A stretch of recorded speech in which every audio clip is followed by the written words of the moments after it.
Hello and welcome to the Insight is Capital podcast. I'm Pierre Daillie, managing editor of advisoranalyst.com. Joining me are my special guests, Ben Gossack, Vice President, Director and Portfolio Manager, and Trevor Cummings, Vice President of ETF Distribution, both from TD Asset Management. Today, we're going to be talking about how investors are between a rock and a hard place, looking for innovative ways to achieve attractive income streams without sacrificing total return or reaching for yield. This is the Insight is Capital podcast. The views and opinions expressed in this broadcast are those of the individual guests and do not necessarily reflect the official policy or position of advisoranalyst.com or of our guests.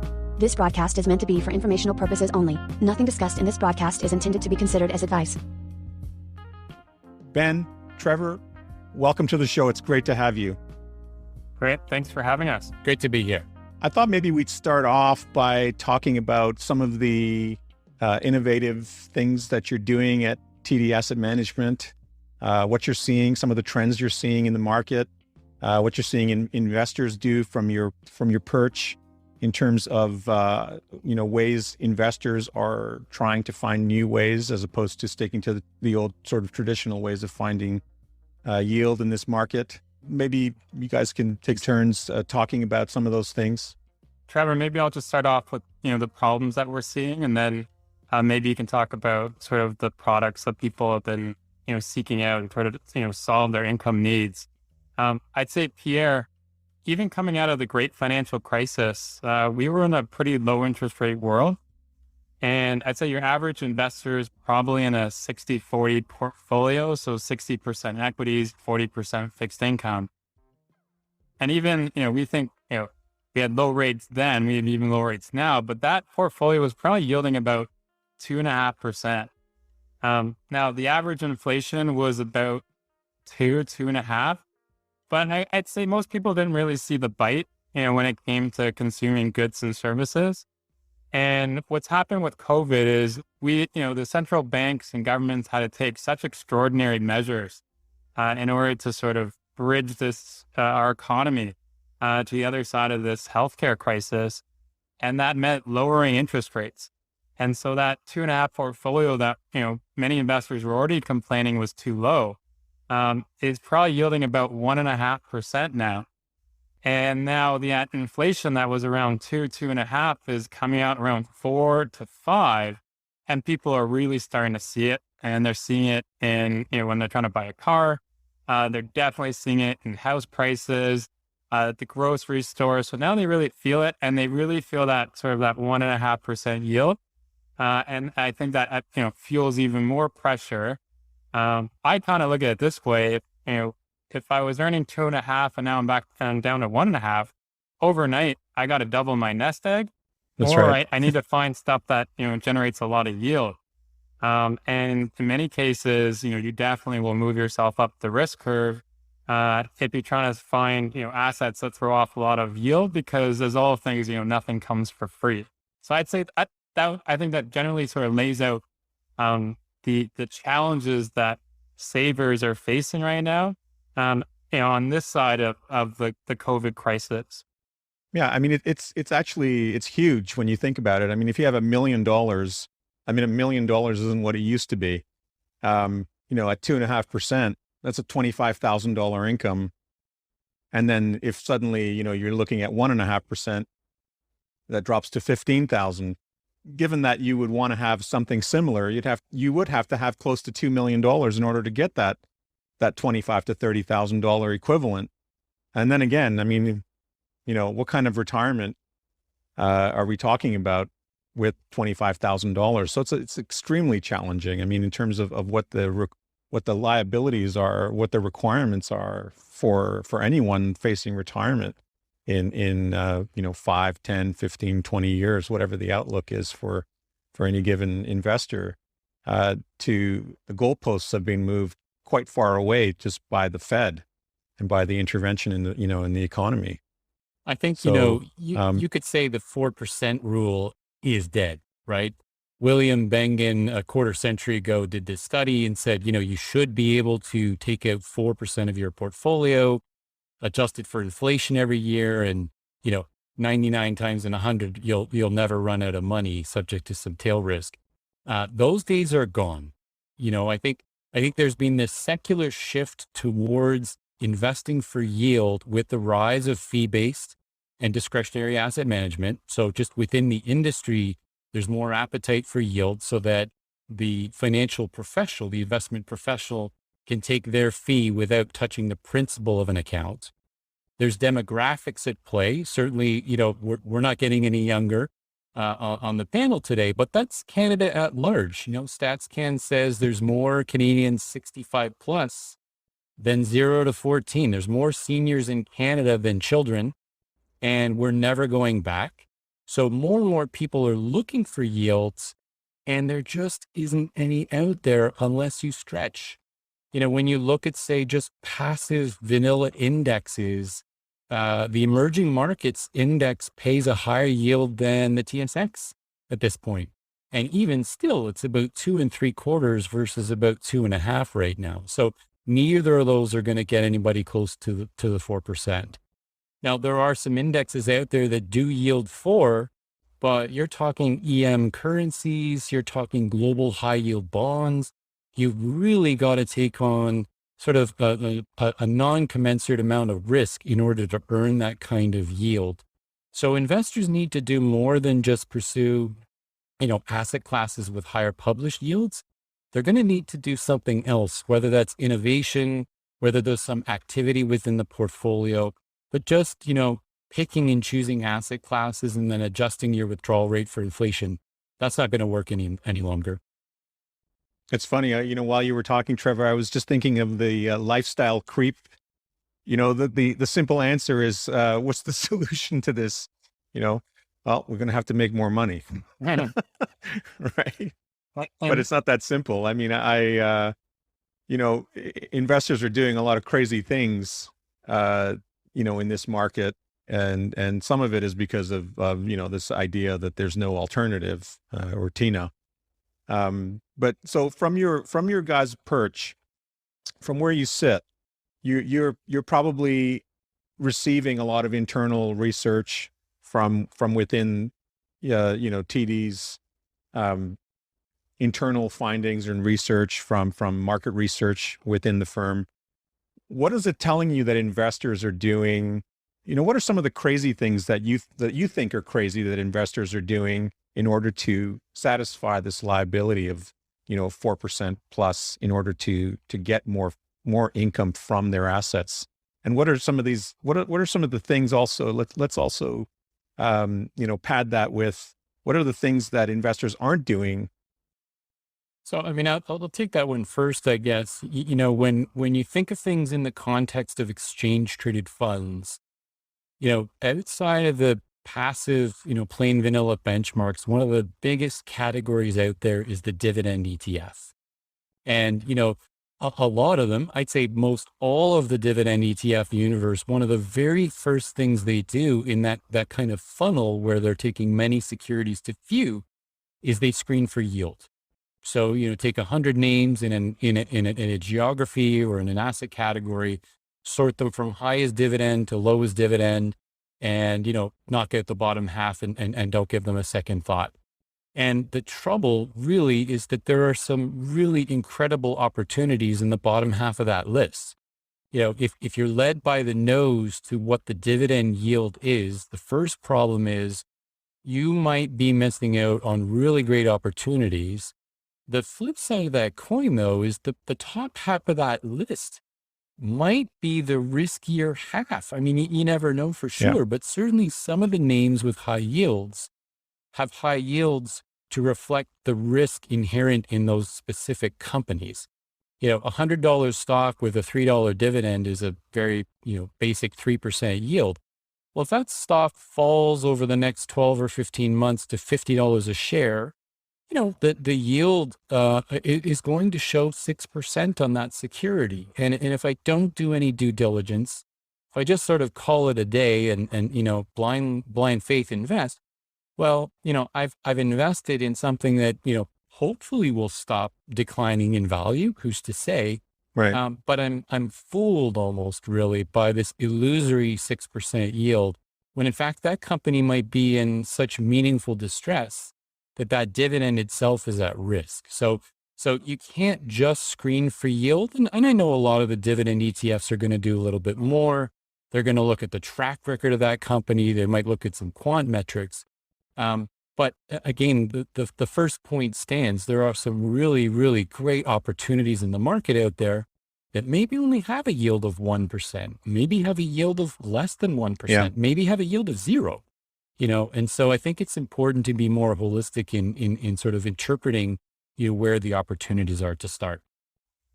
Pierre, I'd say, again, anecdotally, I mean, you hear stories about people doing private lending or private mortgages. I mean, depending on the sophistication of investors, people might go out there and take on all that risk. Or now we're hearing stories about decentralized finance that, again, people don't get anything on their money market and moving into, again, some of these esoteric areas. I'd say, kind of picking up from Trevor in sort of the traditional, let's say the ETF or mutual fund space, you either are chasing the high dividend yielders, and that will be sort of your telcos or utilities or some of your staples. But from a fundamental perspective, they might be facing negative earnings growth. And then the challenge, I think, for people that were going after the blue chips, is that their stocks have, their companies have actually done quite well because of COVID, and they've seen revenue growth and margin growth, and we're seeing record free cash flow growth. And that's being reflected in the price. And in many ways, the dividends haven't kept up. So the dividend yields that are out there are quite small.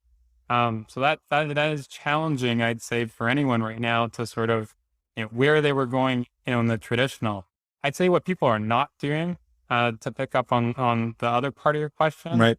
Whenever we find people chasing income, they never look at their total return.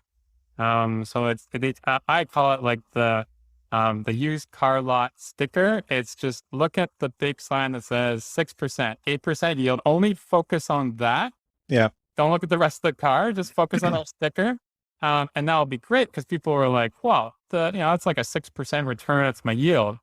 And they don't, your real returns are a combination of the price of the security and the dividends. And what ends up happening is sometimes the price overwhelms. So the stock could be down 20%. Doesn't matter that you got that 6% yield. You're actually falling behind. Yeah. And again, the fact that people aren't looking at total return. Again, we talked about, in some cases you need to double your nest egg overnight. Well, if, you invested in these securities thinking that you were getting income, but your capital is actually depleting on you, your hurdle to even get back to where you were just, becomes, it's, as they say, in The Simpsons, we got to dig our way out of the problem. You just kind of keep going lower and lower. So I'd say from my perspective, I think Trevor would share that the biggest thing that we find that people miss, when they're looking out for income is they forget about price, and they become maximalists. And in that situation, it can work out, but most of the time, it typically leads to capital losses. It's like the fuel economy and the maintenance costs of a car versus the windshield price. Yeah, indeed. You've got to do more due diligence than just the surface. I think one of the other siren songs really in the ETF space in particular is the $20 billion worth of systematic covered call or buy right ETFs.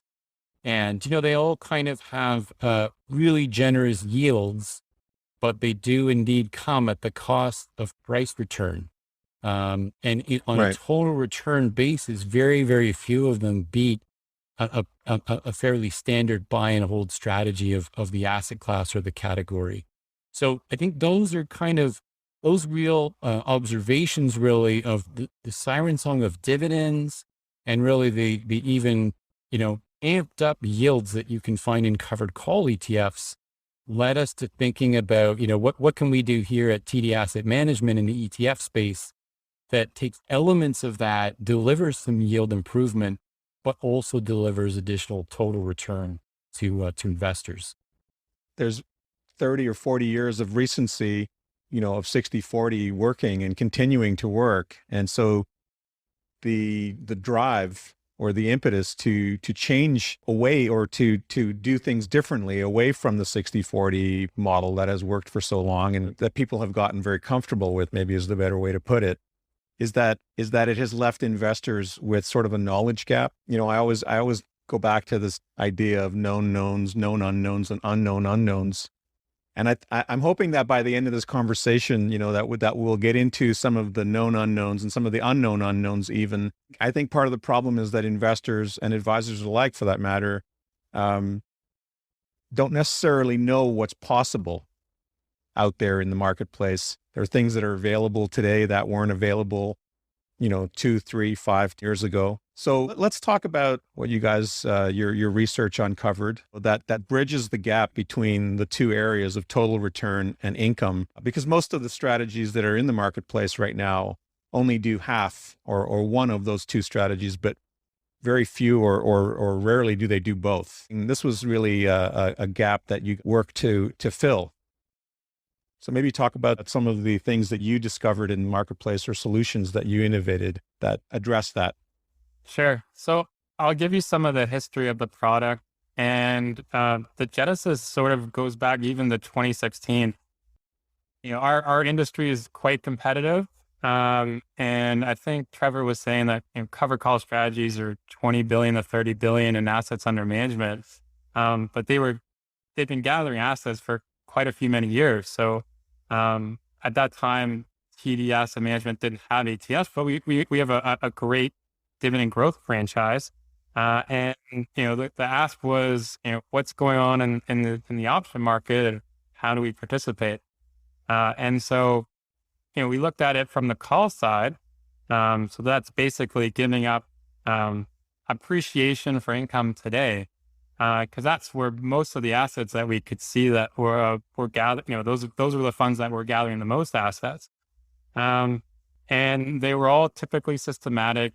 Many of them are sort of sector focused or equal weight, but they basically follow the same sort of textbook strategy, you know, maybe 2 or 3% upside on a rolling monthly basis, and then you know, and that typically, because you're giving up that much upside, you know, will generate a good amount of yield, and so you're seeing these distribution yields of 5, 6, 7, 8%.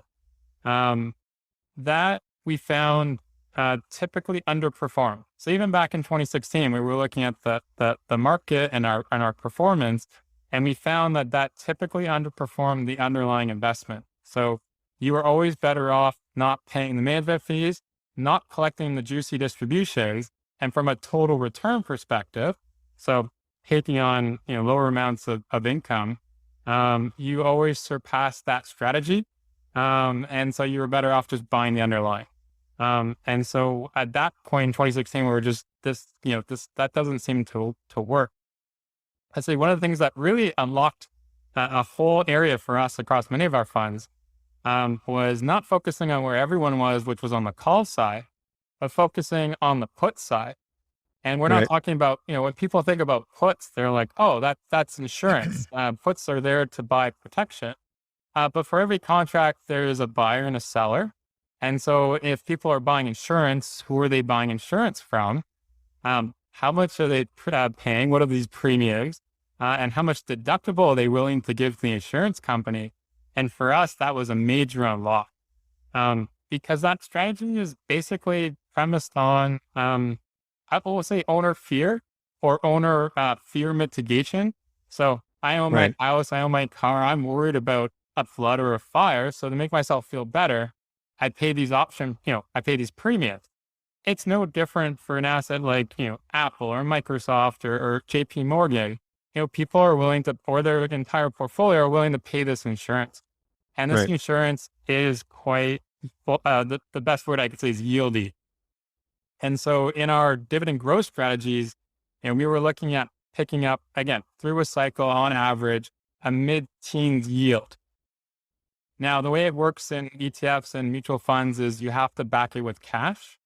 So think of this as the cash that would have been sitting around waiting for some market dislocation, or think of it as the cash you were sitting, you know, just because you wanted to keep a buffer at the bank account. And so if I were to tell you, Pierre, you could earn a mid-teens yield on your cash, you'd say, yes, sign me up. That's what we want. Yeah. So that we've been running this put strategy, since I think, we started it in one fund in 2017. It's across 11 funds plus the 2 ETFs that I manage. That's roughly about 2 to 3% of the cash. It's just earning this mid-teens yield. Through this crisis, it's been, multiples of that. But again, I think on the long term, it'd be mid-teens. So I'd say that was the one unlock.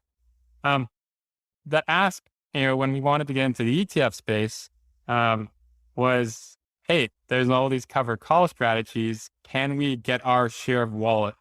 And so my response was, I'll build you a strategy, but I don't want to replicate what's out there. Because again, it goes back to people have a challenge for income, but they're seeking the wrong product because nothing changed. They still underperform on a total return basis. The big unlock for us here was to look at everything as sort of one, dynamic moving body, which is actively pick stocks and then actively rate calls. Right. So I can't tell you the pushback I got because it was very different than what was out there. So I said I didn't want a rolling monthly schedule. And they said, are you sure? And that's what everyone does. Like, let's talk to the dealers. Everybody knows that you're rolling on a monthly. Well, we could roll weekly, bi-weekly, monthly. We just unlocked that part. And then the other big takeaway for us was, let's try to give ourselves as much space above. So not this 2 to 3%.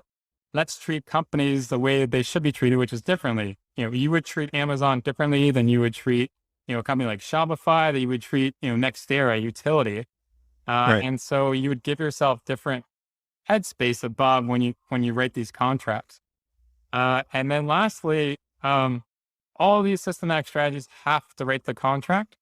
One thing that was a bit shocking for people was we may not rate the contract if we don't think that we're getting paid to rate that contract. So we actually take less income over the short term, rather than put us in a situation where we rate this contract, doesn't pay us much, and then the stock goes through our level. The last thing I'll say, and I'm sure I know I've spoken for quite a bit. I know you probably the questions are building up. But the last thing I'd say, the other big unlock that we did here that was different than I think many of the different strategies was for an income producing product, we said we were going to own stocks that don't pay a dividend. That's one of the more innovative things about your strategy. It's very unique. It's on one side, you've got your handpicked dividend payers. And on the other side, you've added this element of growth in these non-dividend paying stocks. When you add that extra layer on top, when you stack the buy right strategy on top, you're actually harvesting income from the growth in your strategy. I guess one point I wanted to bring up was the point you made about the systematic strategies being obliged to write the calls or write the puts, whereas you would have the discretion to decide whether or not to do that. You can be like Casey at bat, right? You don't have to swing for every ball. That's one of my favorite analogies, by the way, from Buffett, which is that, just because someone throws a ball at you doesn't mean you have to swing for it. So let's divide the two segments. Let's first talk about dividends. And what are you looking for in particular in the dividend sleeve of your strategy? What kind of companies are you looking for? There's the stalwart dividend payers. Maybe I'm not sure how that forms a baseline for your portfolio. And then there's the growers. Sure. So we'll break it, down the stock selection.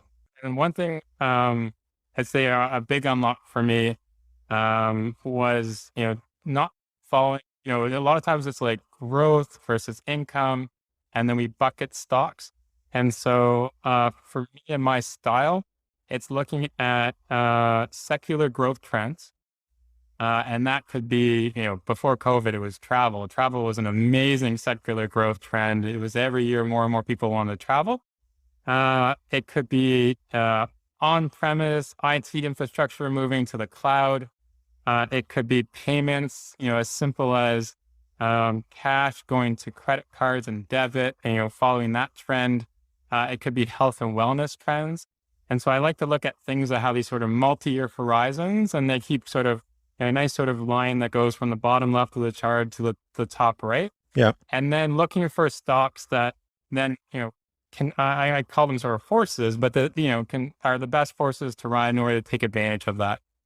So in the case of travel, it could be, Airbus, Boeing before all of its problems. It could have been an online travel agency. It could be a hotel. But you look along the value chain and you say, okay, which are what are these companies? Are they good operators? And will they benefit the most from these secular trends? And in some cases, we run a global fund. The best person we find might reside in the UK, might be in Spain, might be in Japan, might be in the US. And that's sort of how we land on our sort of global allocation. And then whether they pay a dividend or not. Ideally, we want companies, we'd like to be around the same yield as the index. But that's sort of how we do our styles, stock selection. And all the same, quality rules for us apply. We want them to grow their free cash flow. They have to have, quality management. They need to, have an avenue for growth. And they have to have good balance sheets. So that would sort of drive for us. And I'd say our bread and butter for TD Asset Management, it would apply for these two ETFs. And when it comes to dividends, we like dividend growers. Right. Again, these are companies that have confidence that they can keep because of they're growing in new markets, new products, new services that they can repeatedly and consistently grow their dividend. That sends off positive signals that the business strategy is working, that the management team is cohesive, and understands the direction in which they're growing into. Now, what about the? Let's talk about the growth side. How do you go about picking the businesses that you're taking stakes in that side? Right, and so again, we're trying to look at them in one bucket, which is follow the secular trends. So let's walk through some examples. So we've been These are the non-dividend payers, Yeah. too. I just to clarify. Yeah. Absolutely. So we can look at let's say we're looking at the cloud movements, the cloud or e-commerce. You could think of a company like Amazon would definitely be your poster child. So a company that has compounded quite nicely from a price perspective, but doesn't pay a dividend, wouldn't be looking to pay a dividend. We see some strategies that will try to slip in Amazon into their funds and say maybe one day they'll pay a dividend. We've seen that from other income products. But I never wanted to apologize for owning a great company. And that's why you'll see later on when we talk about the calls that we can create sort of a synthetic income stream on top of a company like Amazon. Or it might be, in payments or in financial tech companies. We like a company like JP Morgan, but why should that also stop us from owning a company like Square, which is Right. also, slowly building a digital bank, piece by piece. So for us, it was at the core of the portfolio. Why should we let that sort of, I have to have an income bucket, I have to have a growth bucket, stop me from owning quality franchises? And then, I'd say for the most part, we're allowed up to, 30% non-dividend payers, but the bulk of the portfolio are companies that are paying a dividend, growing a dividend. To give you a perspective on how much they're growing, even year to date, the companies that we own, are growing their dividend, 10 to 12%. So, again, think about inflation running at 4 to 5. Our companies are paying us these checks, and these checks have grown, 10 to 12%. And that's just, again, from the income side. And so, again, for us, the big unlock is not to, think about companies as this is a growth company, this is an income company. Let's just look at secular trends and then build the best portfolios that can take advantage of these trends. It makes the overall strategy definitely more compelling. Dividends on their own might not be so enticing. When you layer in the growth element of your strategy, sometimes investors might look at a strategy and say, well, how come this strategy doesn't own these other companies? And then, the answer to that is that they're not allowed to. It's not in their mandate. So that's what you're referring to when you say unlock. You've got this opportunity to participate in some truly great secular growth names like Square, like Amazon, long term, and then not do that at the cost of not receiving dividends, because now you've layered in this other strategy on top of that, which allows you to harvest income from stocks that aren't paying any income. I think that's the part where, I mentioned, known unknowns. I think my sense is that advisors have a preconceived notion, perhaps that, stems from, getting on the internet, doing some reading about buy right. Personally, I went looking at what was available in terms of intelligence on buy right strategies. And what I found wasn't compelling. The systematic buy right, when you're just doing things, in a machine-like way, you get machine-like results. Everything sort of flattens out and averages. I don't think there's any malintent on the part of a manufacturer who does a buy right index. That said, I think agree. there's some reputational risk to doing so. I mean, I'll put my tinfoil hat on for a moment. There's a number of different ways you can do it, right? So you can write on half the portfolio, maybe half the portfolio you write calls on, and the other half you let go free. You can write on 2/3, 40%, 3/4. So everybody out there who's employing that strategy and offering that in the marketplace makes a decision in their rule set. How much do we want to write on? That's number one. Number two then is like, where do we write? Do we write at the money? Because then it's almost certain we'd be called away and we're limiting our upside. That's where more yield is though. Do you write 2% out of the money? Your batting average is still going to look pretty poor that way. Do you write 5% out? Do you write 10 out? There's no premiums to earn if you write too far out of the money, if you're only going out 30 days. And that's the third piece is, the de facto standard seems to be 30 days, 4 weeks at a time these days. But do we set a rule, do we include one of the rules to be, we write 7-week calls? I don't know, whatever. The trouble with it is you get this set of rules, how much we write on, what portion of the account we write on, how far out of the money do we write, and what kind of time value do we want to try to earn through this strategy? And if you get 5 different providers, 5 different manufacturers, each with a slightly different set of rules, the fact of the matter is this: there is one winner and there is 4 losers, right? There's reputational risk to doing a systematic covered call, because you can do all of your research and all of your homework and yet forward looking, COVID, right? The game might change and you might not want to be writing calls on a systematic basis through summer of 2020 when you had this tremendous snapback. So, the tinfoil hat, the conspiracy theory sort of part of this is you don't see any, or you see very, very few systematic covered call ETFs being launched new at this point, because there's more downside than upside to a manufacturer doing that. They might get lucky, or despite their best efforts, they might end up as the 5th of 5 providers in a category. So, being flexible, being active, I think is really the name of the game. And in imitation is the sincerest form of flattery kind of camp. Now we're starting to get providers who are looking at some of the elements of our strategy and trying to chart that path instead. When advisors are looking for third-party intelligence on writing puts and calls as an income strategy, they're finding that the majority of the intelligence that's available is not properly informing them, and therefore they're getting a misconstrued impression of how it can work, how you're actually applying a pinpointed strategy to each of these put writing or call writing decisions. So here's a couple of different avenues to sort of jump off. I can tell you kind of, and we had an idea, and then we come to market. One of the first things I got asked from, let's say, your advisor is, oh, that's interesting. What's your back test?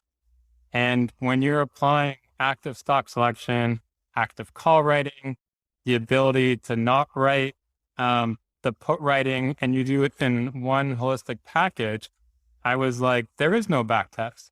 because how can you go back in the past and say I would not have written that contract or I would have, Yeah. it's basically cherry picking. And so I'd say that was the first pushback, which was novel. I feel more comfortable with a back test, and that goes back to smart beta, low fall, all these Right. systematic, even the covered call. Whether it's good or not, or you agree with it, it has its challenges. It's different parts of the market, it works better.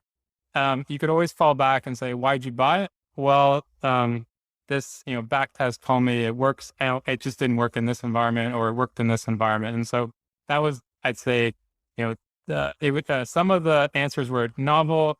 Come back to me in 1 year, come back to me in 2 years, or the standard industry line. Come back to me in 3 years. So some of it was sort of pushing us off, and then I'd say, watch us, like put us on your watch list, watch us. The other I think the problem with rules-based investing is not the idea itself, but often it's the rules. Right? Well, the rules give people comfort because, again, it goes back to what Trevor was saying. None of these products have any malice. If anything, the systematic covered call strategy is quite elegant in that it's completely transparent. Yeah. Everybody, whether it's the dealer, the market makers, the holders, the advisors, knows everything that's going on, which is also one of its flaws.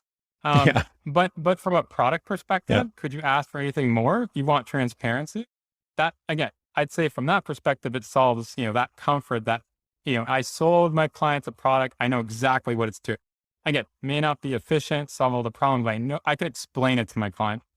I'd say the other pushback that we got, or again, it's, we're not new to, this isn't an emerging space for people who are, it's a land grab. We're coming into a space that, has entrenched ideas about covered call strategies, and there's already parked a lot of money. Again, we talked about 20 or 30 billion in assets under management in these strategies. And so for us to come and say, that's in Canada, right? Yeah. And that's just in Canada, right? Yeah.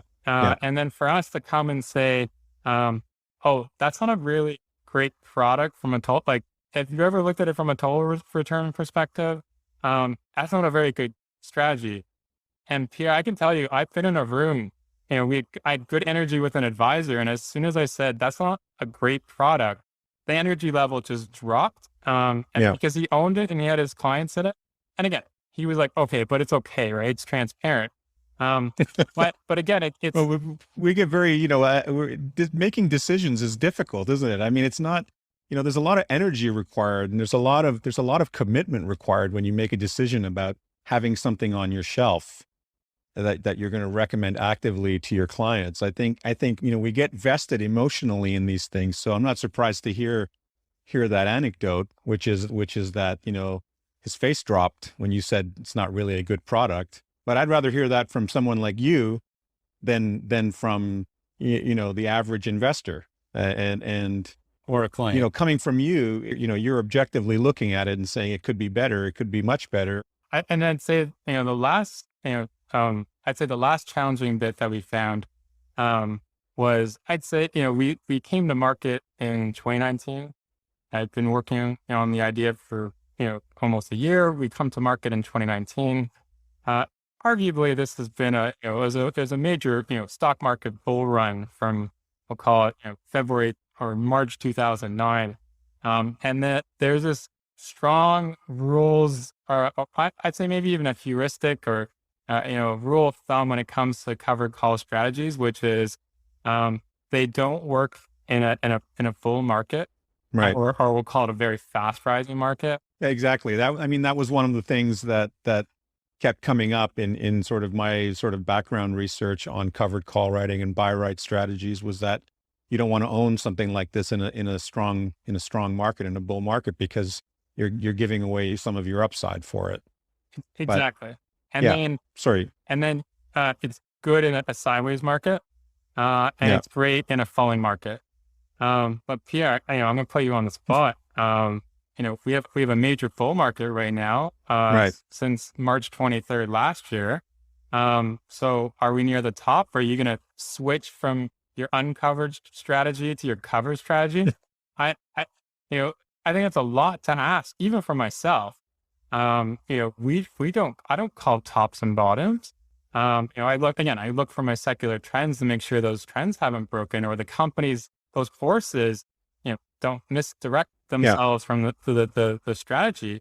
But for me to say, oh, you got to switch from uncovered to cover because the market's going to turn, to then put all that pressure on the advisor, I think is quite a big challenge, especially because, again, there's so many different needs that they're trying to solve for their client.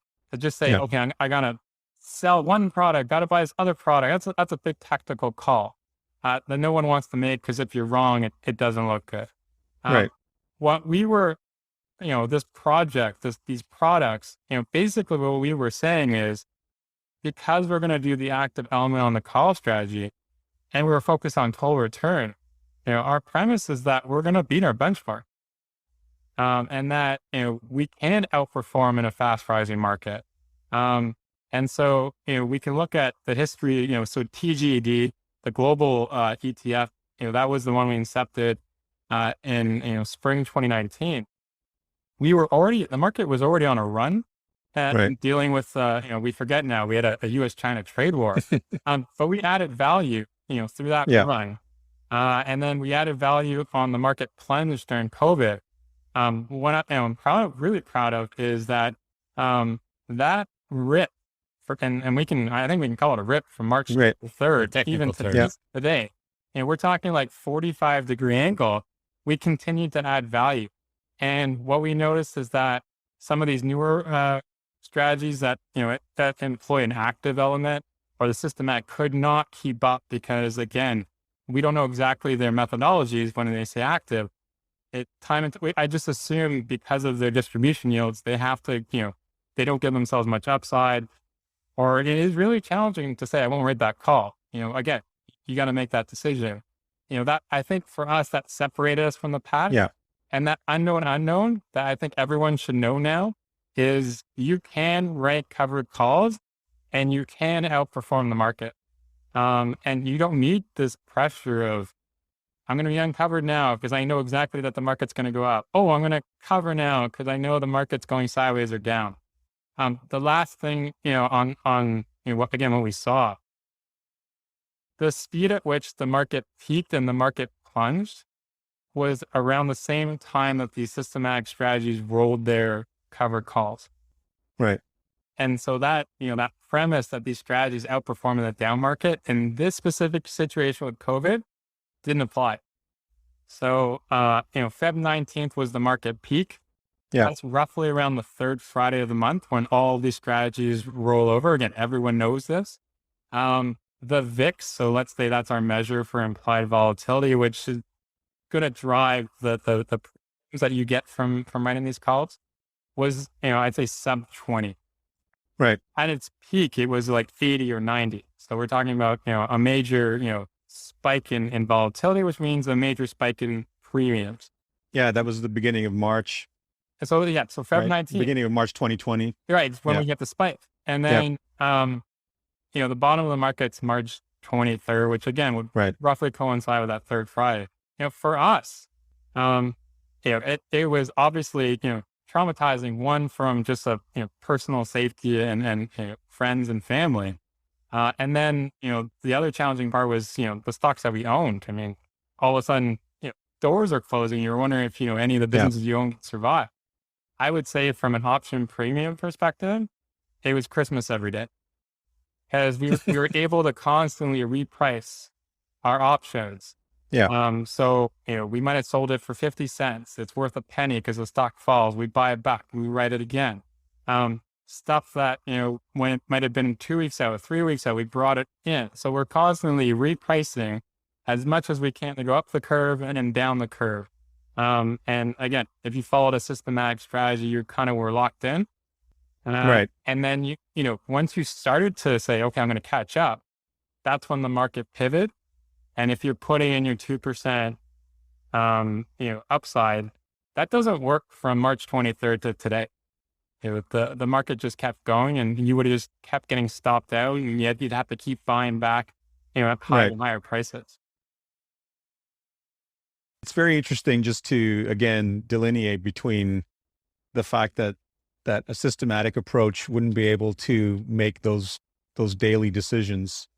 A lot of algorithms were delayed because they're waiting for the turn of a signal. Like a lot of the things we've talked about today are due to the biases that people have about so many different moving parts in the market. And a lot of those biases are preventing them from investigating new ideas and taking a deep dive into something like this, like what we're talking about today, that's really profound in its, in its effectiveness. So let's recap what we've talked about. We've got the dividend sleeve, right? And that, I'm going to push back here and be like, there's no sleeves, right? Like we look at it holistically. Okay, good. So we got the we'll call it the core of the portfolio. So that's our dividend growers, and we'll call it the non-dividend payers, but we'll call it secular growers. And that's one layer that we, again, if we think about it as a cake, that's one layer that we put together. And, we're trying to seek out a market level of dividend yield. And that would be the base layer. And then on top of that, then we would apply the call overlay.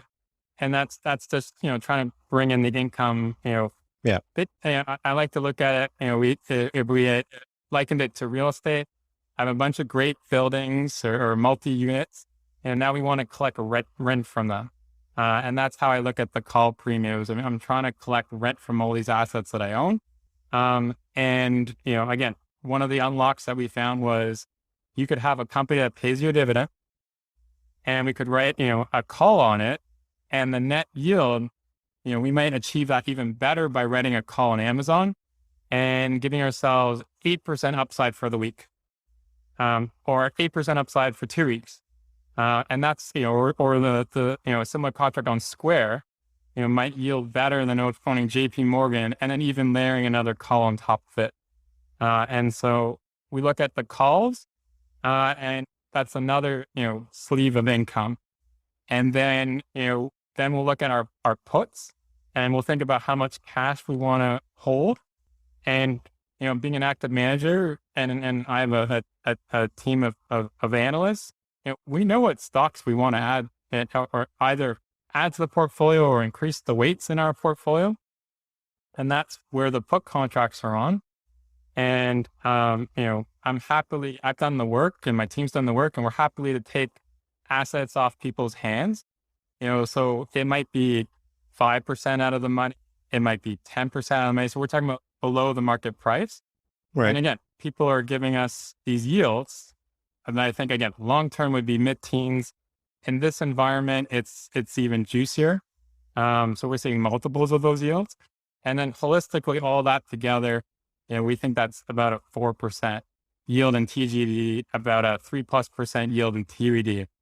And to go back to what we said about the original, the problem statement that we're focusing on is obviously people's yields have collapsed.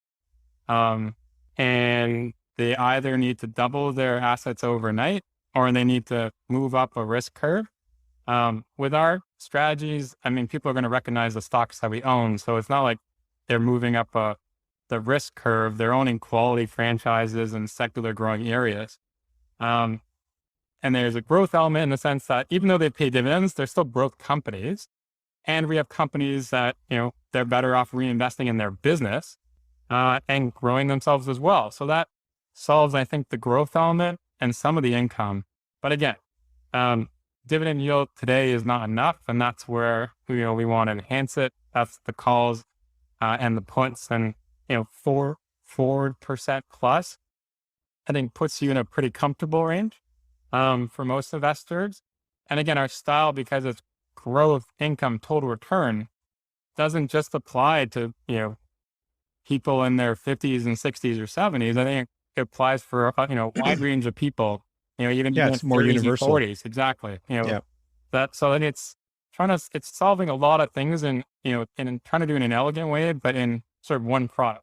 We're upping the sophistication of global equities. This isn't something that I would suggest investors do on their own.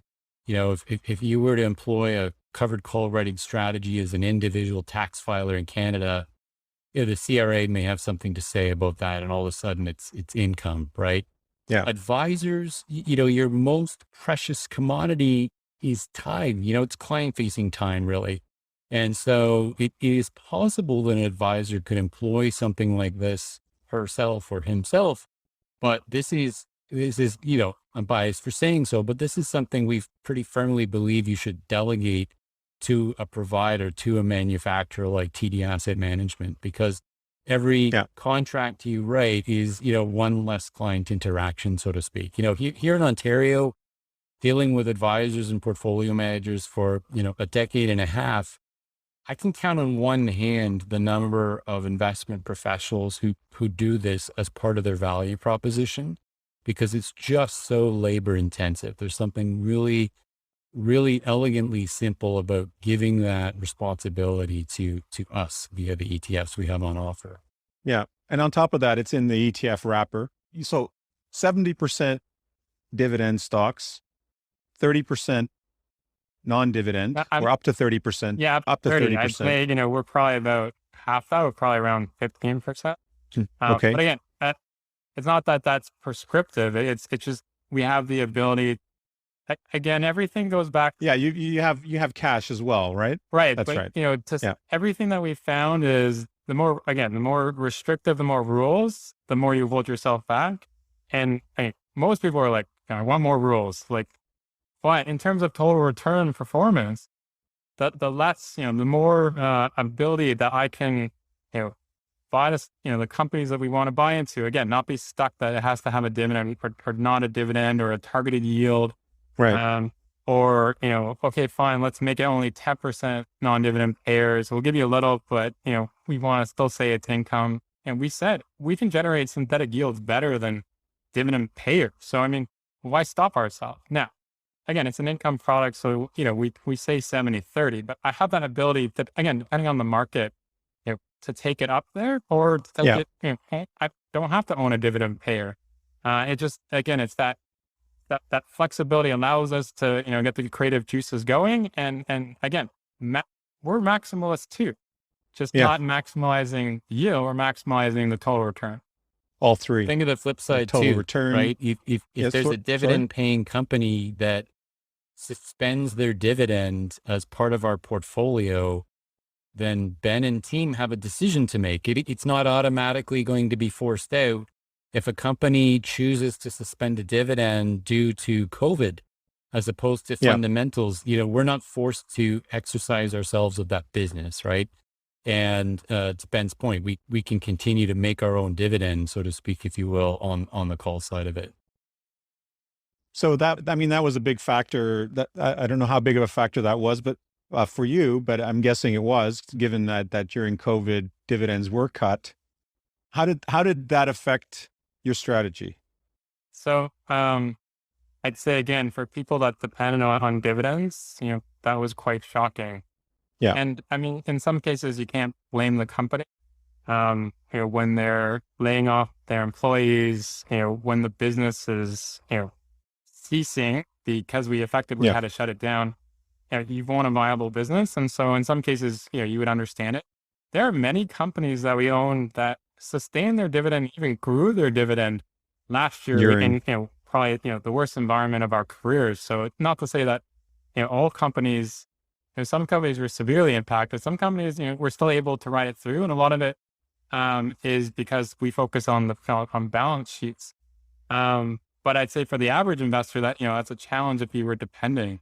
Even companies like AT&T, kind of cut their dividend as well. A lot of people depend on that yield that comes from that telco. I'd say the one thing that really, and so going back to your original question, and again, that's where the calls can come in. And I remember I said it was almost like Christmas Day. Again, the implied volatility, so the uncertainty of the path of where that stock could travel on a week or on a 2-week or a 3-week basis was so unknown because none of us had ever experienced this before.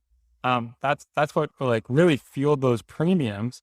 And so we more than made up for, our dividend income, compressing on the call side.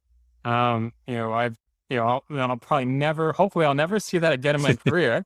But from Yeah. a harvest and yield perspective, one of the amazing moments I never experienced.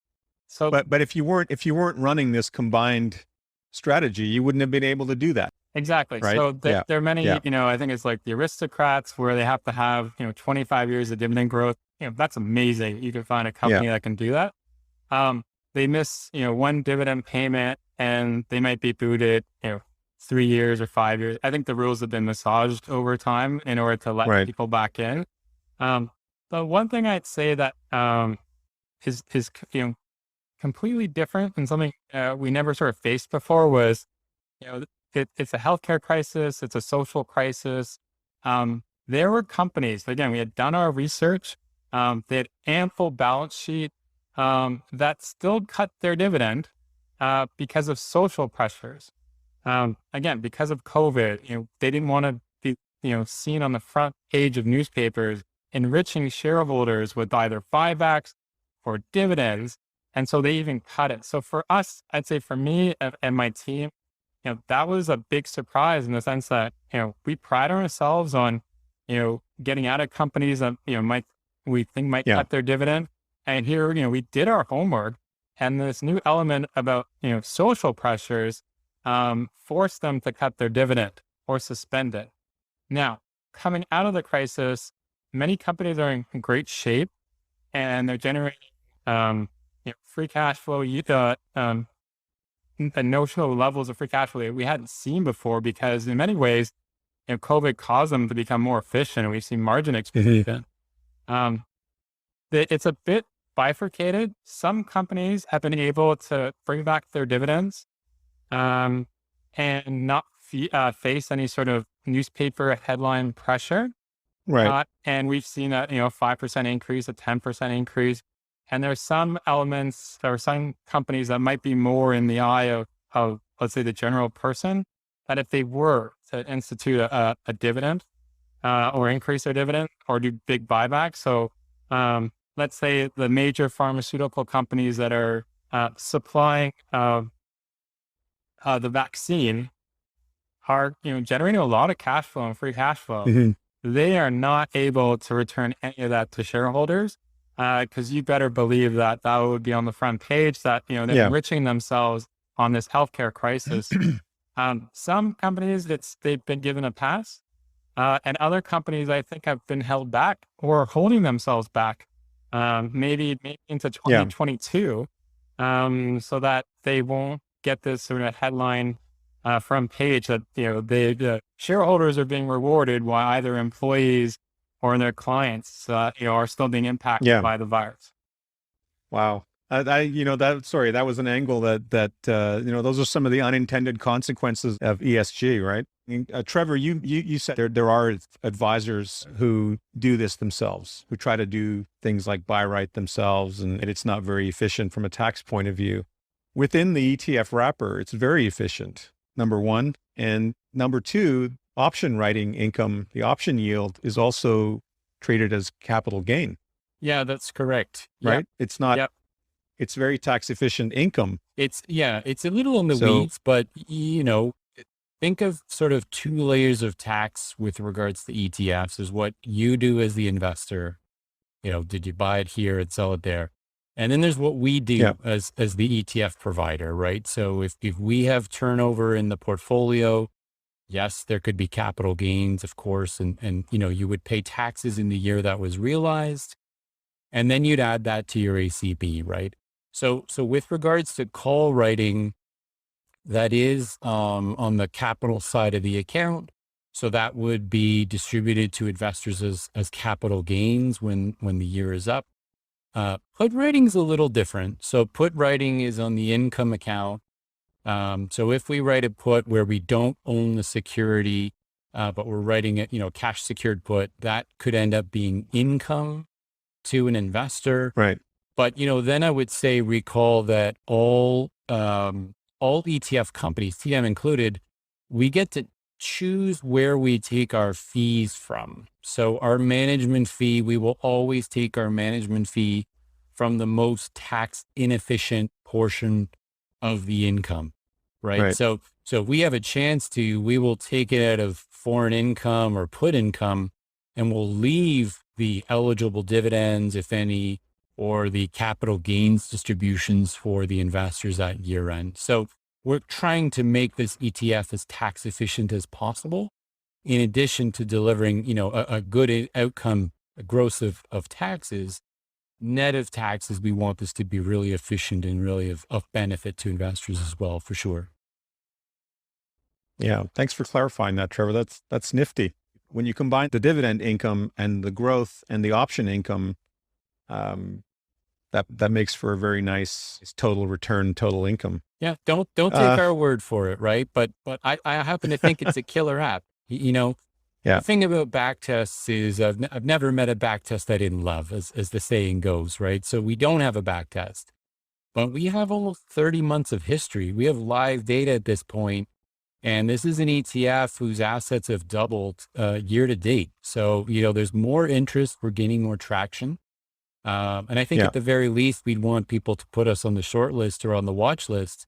But let's have a conversation as well, really. Let's take it off the podcast today and get to the finer points of, whether or not this would be a fit inside of an advisor's model or portfolio. Thank you very much, gentlemen. That was very, very interesting. I think, it's something that investors and advisors alike should be looking at more closely. How can advisors find you, Trevor? So I guess for the purposes of the audience today, I'm one of 3 ETF specialists in Canada here at TD Asset Management. So there's one out west, colleague of mine, Greg Crozin. There's Jonathan Needham, who covers Eastern Canada and has some national accounts responsibilities. And we all interface with advisors in sort of the IROC space via our broker-dealer team. So if you're familiar with who your TDAM wholesaler and insider are on the fund side, we partner with them. So we float around a little bit is the fun part, but the main way you can have an ETF discussion with us is via your TDAM sales team that you might already be using for our mutual funds, for example. And then, we can have both conversations, which is great. So any final takeaways from both of you? I'd say from my perspective, Pierre, I appreciate the platform and interest. I wish, our strategy had that, one line, this is, you have this problem, this is the answer. I think, we had quite a lengthy discussion. There's many layers and there's all this sophistication that we're trying to do one product. So I appreciate the opportunity again, we're trying to solve not just an income problem, but a growth problem because of how low yields are. And we think, our 2 ETFs, EGED and TRED, solve many problems for the advisor and for their clients in order to meet those needs without having to, go and do something challenging from a risk perspective. And so, it's quality franchises and secular growing industries. And it's about dividends and call option premiums and put premiums, but in a way that the industry never sort of, thought of, because, we like to think about things in sort of rules and buckets. And so I encourage people, if our discussion, piqued their interest to reach out, and we're happy to, again, walk you through exactly what we're trying to do. Trevor? Yeah, pretty much the same thing. I think I'd be remiss if I didn't say that TD has, let's say, afforded our competitors a head start. There's some ETF companies that have been around for 10 years, for 20 years. And we're a little newer than, maybe some of the more established players. But to that end, it means we must innovate. We must try harder, to borrow from Avis, right? So I think a common thread to our passive ETFs, our quant ETFs, our sector ETFs, our active ETFs, is the innovation that has taken place. We look at the landscape. We try to evaluate what the pros and cons are really of some of the legacy products that are out there. And we're really trying to build better ETFs for our advisor clients, for their investors alike. And I think, in this business, dollars are votes, right? We have the votes of confidence. We have this really incredible asset gathering momentum behind us, which, knock on wood, tells us we're doing something right. So we're going to continue to launch product that we think is timely, that innovates the space, that tries to improve on that, which is already out there. And with regards to active, to borrow the Gretzky phrase, we're skating where the puck will be. If you look at the ETF industry, the fastest growing segment is the active ETF, and TGED and TUED are really the flagships on offer for the active side. So, appreciate the time to talk to it, Pierre. Ben, good to see you again. And, let's do it again soon. Thank you. And so one last question for both of you. Would you rather be the worst player on the best team or the best player on the worst team? I'm quite a basketball fanatic. I think it depends on your career. I think we've seen with certain basketball players, be it Damian Lillard or Steph Curry, being the best player on maybe not the best college team gets you in the pros. But what we've all seen from The Last Dance is being the worst player on the Chicago Bulls got you 6 rings. So I guess my answer is it depends. Yeah. I don't want to come out and say that I enjoy being the stupidest guy in the room. But I do love being at a shop that has just such intellectual capital behind it. And so, having the worst house in the best neighborhood, or, being the worst player on the best team, it is, to me, really what it's all about, is the opportunity to learn and grow from peers. You don't get that if you're the best player on the worst team or something like that. So I'm going to go with Ben on that one. Awesome, guys. Thank you so much. It's been a real pleasure talking to you, and it's been very enlightening. Thanks, Pierre. Thanks, Pierre.